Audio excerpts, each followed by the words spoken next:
Style for Life. I'm Stephanie Rumble, fashion stylist, accountability coach, and your guide to feeling good in your body and your clothes.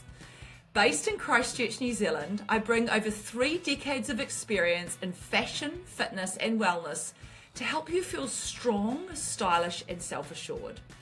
Together we'll explore the emotional, physical, and practical sides of style, because true confidence starts from within. No matter your age or size, you deserve to feel confident and show up as the best version of you. I truly believe this. This is Style for Life.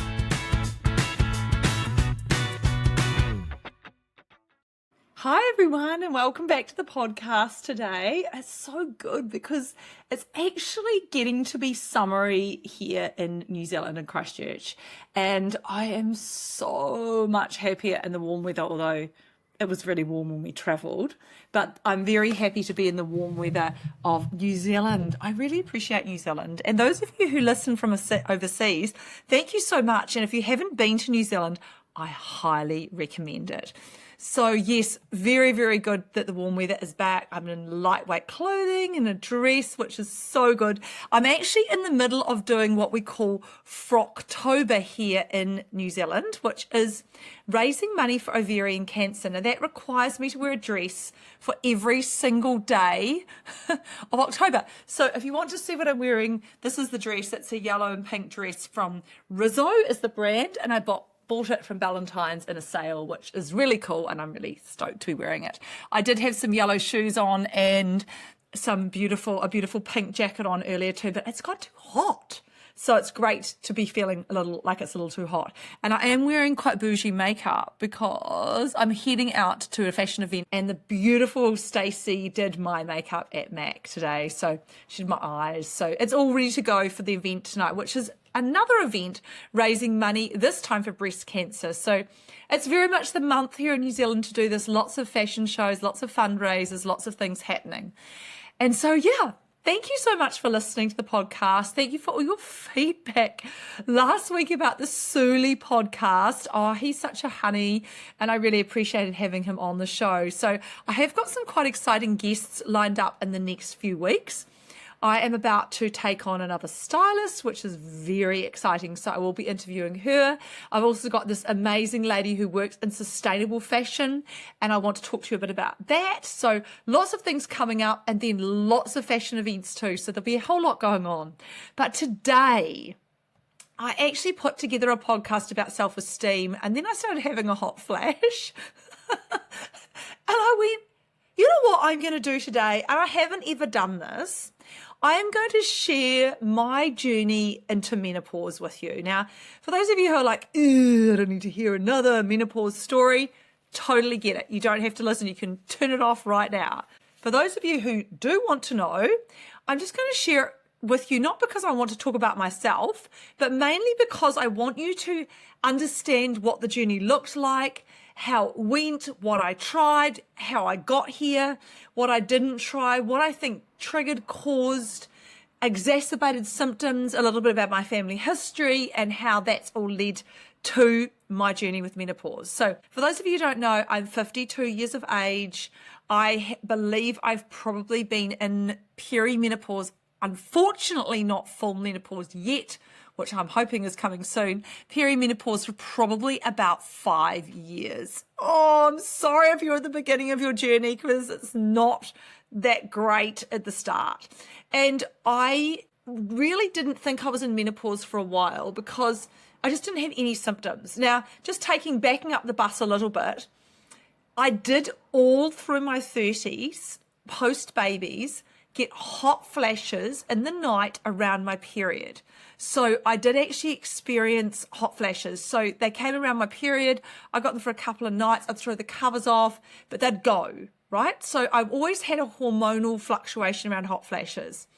And when I rewind a wee bit and I talked to my beautiful mother, who's 80, nearly 80, about her experience in menopause, she said hot flashes were very much a part of her menopause journey too. So for those of you who don't know, I actually really feel the cold. Generally, I feel cold a lot of the time, unless I'm traveling in a hot country or unless I'm having a hot flash. And I was having one this afternoon thinking, holy heck, actually, you know what?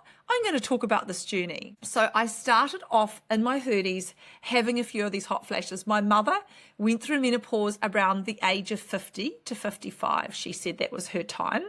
I think mine started a little earlier. So around the age of about 40, between 43 and 45, my periods got really, really unmanageably heavy. Now, for those of you who know, I was working in the fashion styling business at this time, and I was doing a lot of work going out shopping with clients like I've been doing this morning, which was amazing, and all sorts of things. And sometimes I wouldn't even be able to make it through a couple of hour appointment without having problems, leakage and all sorts of problems. So I went to my doctor and he said, this is not normal. You need to try and do something about this. And I tried the contraceptive pill, which I didn't really want to go on. It wasn't necessary for me to be on it. I'd finished having my children.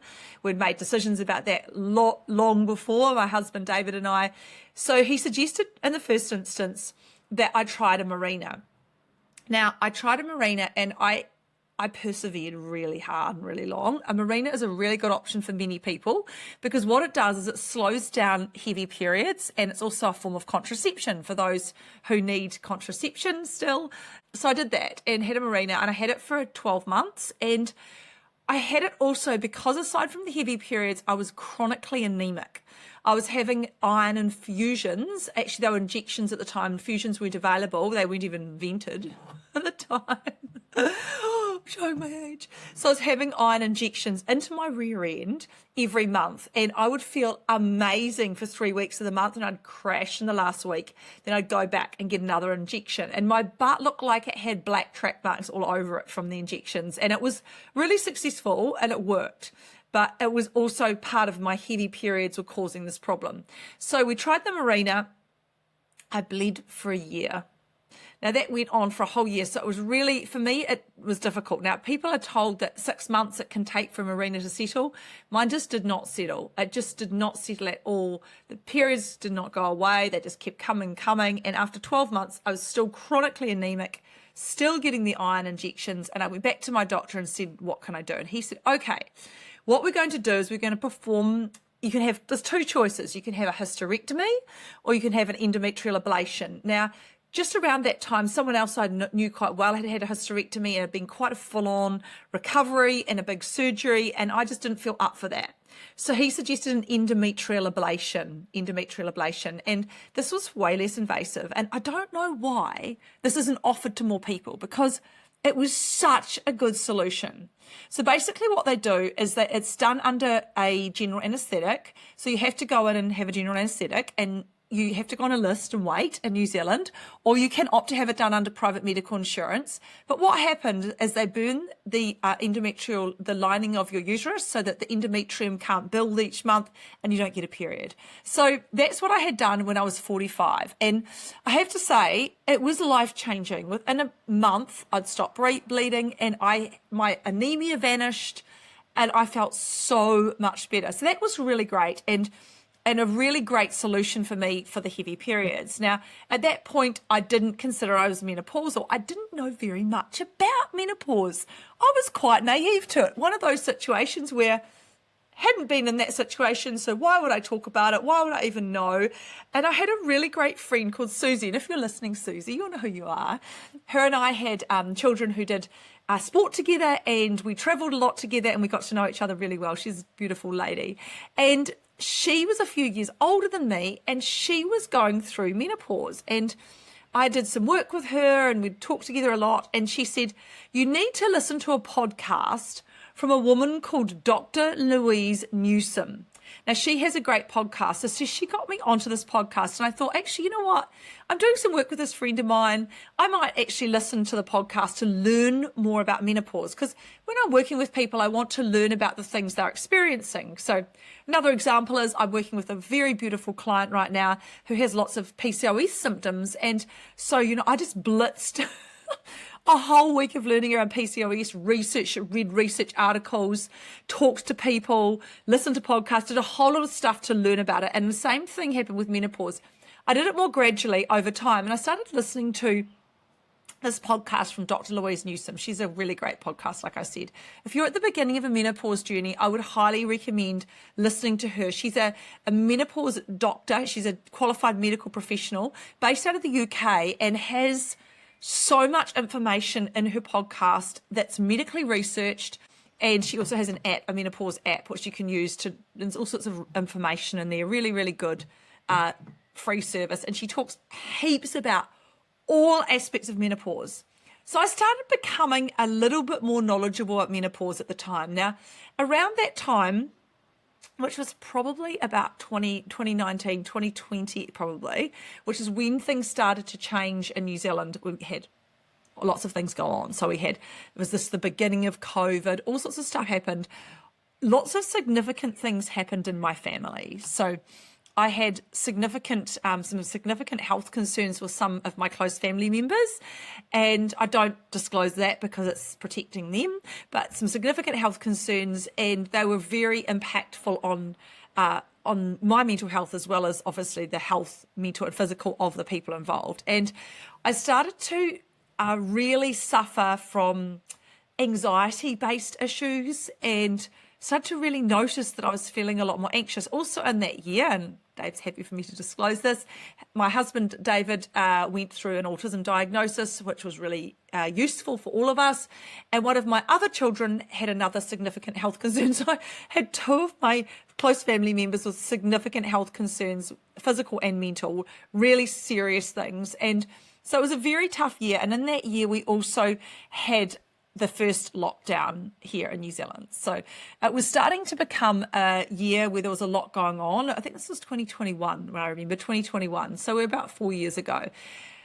And at that time, I had noticed one of the first signs I noticed of menopause, and this is a really interesting sign that I don't know if other people notice this. Obviously, the hot flashes started to come a bit more regularly, but I'd sort of just put them down to my periods. And even with my endometrial ablation, I had a tiny period once a month. So I was still cycling. Yeah, I thought, okay, well, I'm still getting hot flashes once a month, but they start to get quite hot. Like, I'd wake in the night and I would be soaked to the skin, and my pajamas would be wet, and I'd just get up, have a glass of water. My poor husband has to sleep with all the windows open, like the flapping of the bedclothes. So you guys all know, relate to all this. They never came during the day. But the other major symptom that's really got me, and this is something I noticed a significant decrease in athletic performance. Now, if you're not into sport, this might not be something you notice, but I noticed I was able to, prior to this, go out, exercise, recover, do a half marathon, run a good time. I couldn't do it. My body wouldn't do it. And I just couldn't do it. It was like I was running through molasses. So I was like, this is weird. I don't feel as good as I have. I can't do this like I used to. My body's not doing what it should.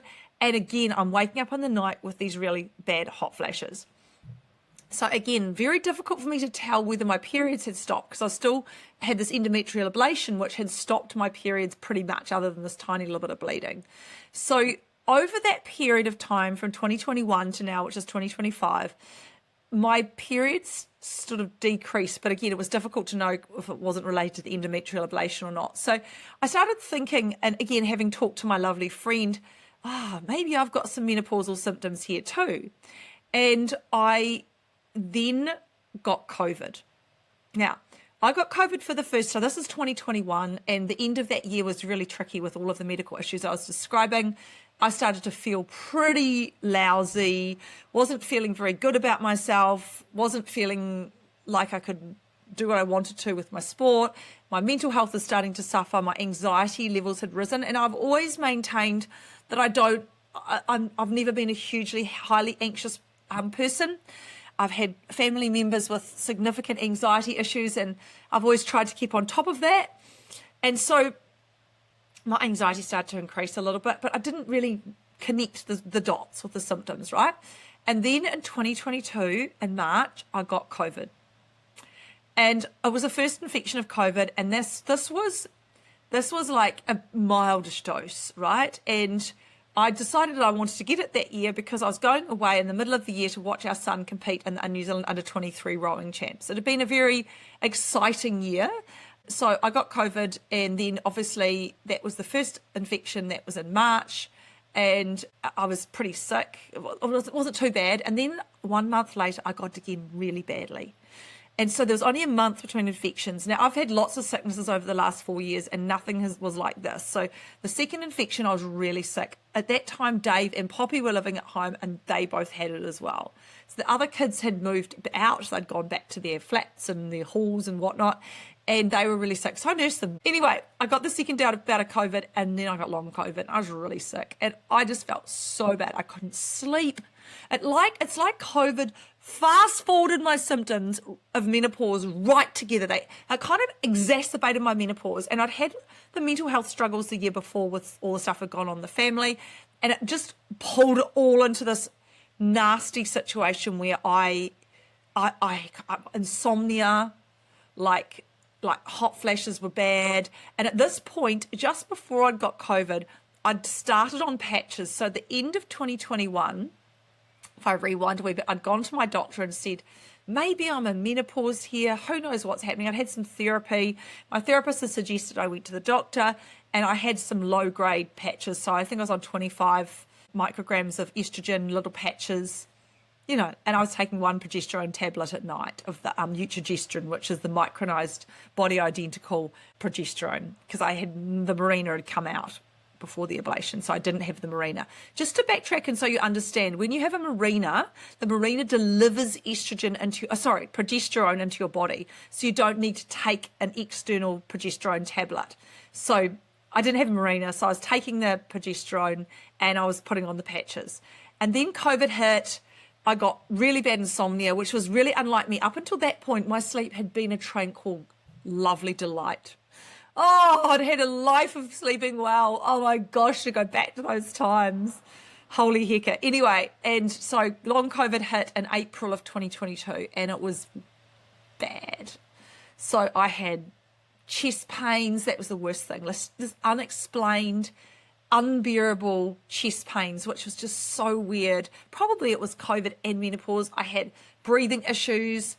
I had issues with my heart rate. I had so much stuff. Anyway, I had heaps and heaps of investigations medically with specialists, and they ruled out that I actually had any medical conditions, but still very bad, unexplained chest pain, and my heart rate was all over the place. So that was April. By the end of June, I think I was able to run a little bit again. And by that stage, my menopause was in full flight. Everything was going on. So I'd increased the patch dose up to 50 micrograms after the second dose of COVID, and then very quickly by June I was up at 75 micrograms, and I was still getting the breakthrough through hot flashes, etc., etc. And the doctor and I were working together with all the stuff that was going on with me, and so started to think about what else was going on. So other things that started to happen. I started to feel extremely tired, and again, because I'd had long COVID, it was difficult to know whether the tiredness was related to the long COVID. But anyway, long story short, in 2022, we went overseas to watch Zach for the first time at under 23s. It was really great being overseas in Italy. We went to Italy. We took everybody. My mother came. It was amazing. It was an amazing experience. Had a really great time being over there. I got back from Italy and I was awake. Like, awake. Hi. And my sleep had not resolved. So my sleep issues had sort of fast forwarded, exacerbated through after that second bout of COVID. So I was really struggling. I was trying all sorts of things. I was trying magnesium. I tried melatonin. The doctor prescribed me melatonin. And I was taking all of these things regularly through this whole period from the April through to the July when we got back from our Italian trip to try and reset myself. And I knew it wasn't right. I was also feeling, at this point, I started to get irrationally emotional. Now, holy hecka. I'll be giving a health and safety talk. Sorry if any of you who are listening to me ever came to one of my health and safety talks. And I'd start feeling I was going to cry. This is really embarrassing. So, I'd be talking about risk assessment, which is not an emotional topic really, and just talking about the general principles of it, and I could feel my eyes well. It was so embarrassing. And I started feeling emotional erratically and a lot. And very emotional around the house, very emotional with my poor husband. honestly, it was a really irrational emotion and I couldn't explain it. So I went up to 100 micrograms pretty quickly of estrogen patches. Now, one of the things I've learned in this journey is that because I'm very physically active, so, I teach a lot of fitness classes and also did a lot of running, I burn through estrogen quite a bit. And whenever I've had Botox, I've burned through that pretty quick too. I haven't had any for a while. So, those things that happens when your metabolism's up and you're busy and active. So it didn't help. So by September 2022, I was on 125 micrograms of estrogen. Now, I only knew that this was possible because I had been listening to Dr. Louise Newsom and listening to what the maximum dose was. This is off license. So in the period of time between me having long COVID or getting the second dose of COVID in April 2022 and going up to this dose, I'd visited twice an endocrinologist because I wanted to make sure that I was on the right dose of hormones and that I was doing what was right for my body, wasn't going to harm myself. I wanted to be sure of all of the risks and everything. So I went and saw her and we had a long discussion about this because I obviously needed to have specialist input around an increased dose. So she put me up to an increased dose with the thought that she'd bring me back down again when my symptoms settled.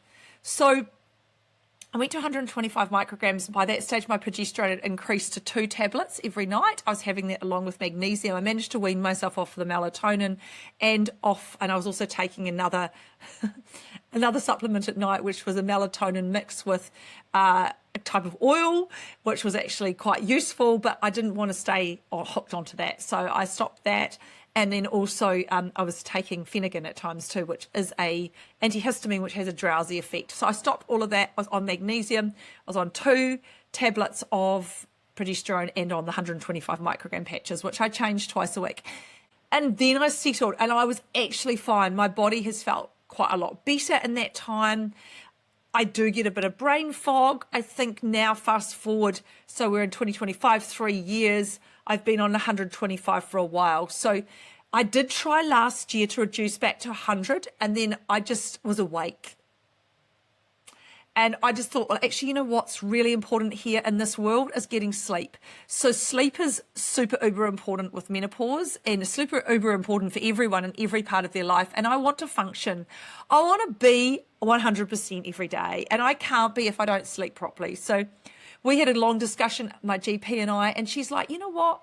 You're actually okay. Everything's good. She took my blood tests. Although blood tests around estrogen, progesterone and testosterone in the body can be a little fraught because it can depend on the time of the day that you take the blood test as to where your hormones are at. Remember, your hormones do fluctuate, but she did do some blood tests and my blood tests were fine. None of my hormones were overly high. So I went through the next couple of years, and at the end of last year, 2024, which was a tough year, it was a year my beautiful father left this earth. Oh, I feel emotional talking about that. And at the end of 2024, I started feeling so anxious again. Now, again, not really overly natural state for me. Very irritating that I felt anxious. So I went, okay, what can I do? So I just actually made an appointment with my GP, who is fantastic, by the way. I have the best GP. It's taken a while, but she is a woman around my age and she specializes in women my age. And it's taken a while, like I said, to get the right person and a sympathetic person. And she said, okay, what are we going to do about this? Because I actually thought I was going to need anti-anxiety medication. There's a history of mental health challenges in our family, anxiety, depression, all sorts of things. So I was like, okay, am I going to need anti-anxiety meds? So I talked to her and she goes, let's try something. So there's an off-license way of managing anxiety, and that is to increase your progesterone. And again, with the dose of estrogen that I'm on, which is 125 micrograms, which is a patch, 100 microgram patch and a 25 microgram patch, she was like, you could actually have more progesterone anyway. So she upped my progesterone. Voila! The anxiety has dissipated. So many things that have happened over the course of a 4-year period to help manage menopause. Now, in this time, I take a few other supplements for various things, but my menopause symptoms aren't too bad. I do get a bit hot at night, but rarely do I sweat. Have I finished going through menopause yet? I don't think so. Unfortunately, I've had 2 bleeds this year, just little ones, and I think it's done then. Oh, there it is again. So maybe a couple more years. I've got a couple of clients who are still regularly getting their period every month, which is challenging for them, especially when they finish their families. So yeah, I don't think I'm quite through yet. I look forward to being through. Do I have any intention of coming off hormone replacement therapy? At this point, no. Now, if anything changes, maybe. So I forgot to tell you that at some point in this journey, I think it was around 2023, I investigated the use of Androfem, which is a testosterone supplement. It comes in a tube, and I investigated this, and I started to use that periodically. I don't use it all the time. I found that I thought it might help my physical performance because I was really concerned about not being able to run as fast and having as much recovery. So I thought that might help, but I think it helps a little bit. But I'm not consistently committed to testosterone. For me, it's a bit of it helps a little bit, but not a lot. The estrogen and progesterone have helped considerably. So my testosterone levels are not super low, but they probably could be boosted with a bit of supplementation. But it's not a game changer. It hasn't been a game changer for me like the estrogen and progesterone has. So yeah, so I am quite an advocate of HRT. I did try quite a few herbal supplements first. I tried eating foods that were had higher estrogen content and things like that, like yams and a few other bits and pieces, but it was a bit grim. And I personally have found that I have needed HRT. The research that I've done and everything that I've listened to indicates that HRT is perfectly safe. So I am very grateful that I've had this option. I do think it really helps my skin. I think it helps my energy levels. I think it helps my mood, my anxiety. I do know another thing for sure, that alcohol and menopause are not friends. Alcohol and menopause are not friends. So if you are somebody who likes to drink, then it's really much harder when you hit menopause. Your body doesn't process alcohol as well. Did I experience any other symptoms? Main symptoms for me were the anxiety, the moody crying business, the hot flashes, probably the decrease in athletic performance, probably a little bit less interest in my partner, which definitely HRT helped with, or my husband. What else did I have? A little bit of, I've got some dark pigmentation down the sides of my neck here, so a few pigmentation skin changes, and yeah, and a little bit of brain fog too. So all of those things have improved. The brain fog comes and goes, but then I do push myself, and I do like living a very full and busy life.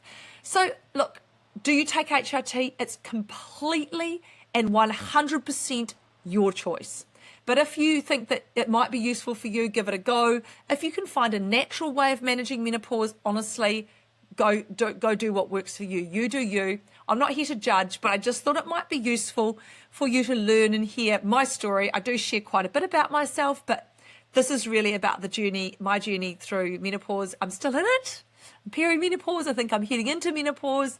I'm hoping that I'll be through at some point, but the definition of being through menopause is when you have had no period for over a year, and I haven't got to that yet. So I have to wait and see when that actually comes. So when I've had no period for a year, I'll know that I'm done, and it's, as I said, not quite there yet. So just one of those things, very personal journey, but I just thought it might be useful to share it and useful to know that I do suffer too.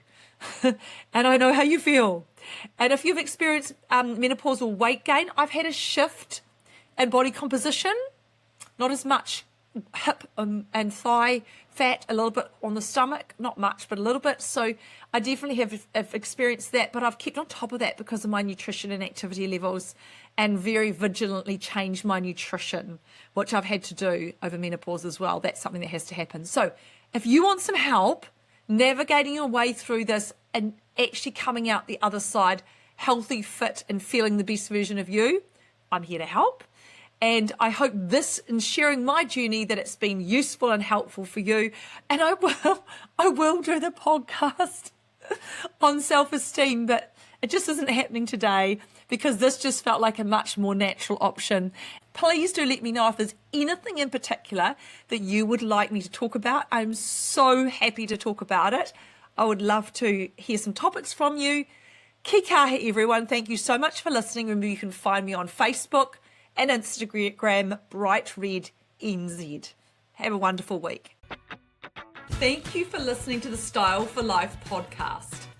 Don't forget, you deserve to feel fabulous at every age, every stage, and at every size. If you're loving the show, hit subscribe and leave a review. It helps more amazing people like you find their way back to life through style. Thanks again. Until next time.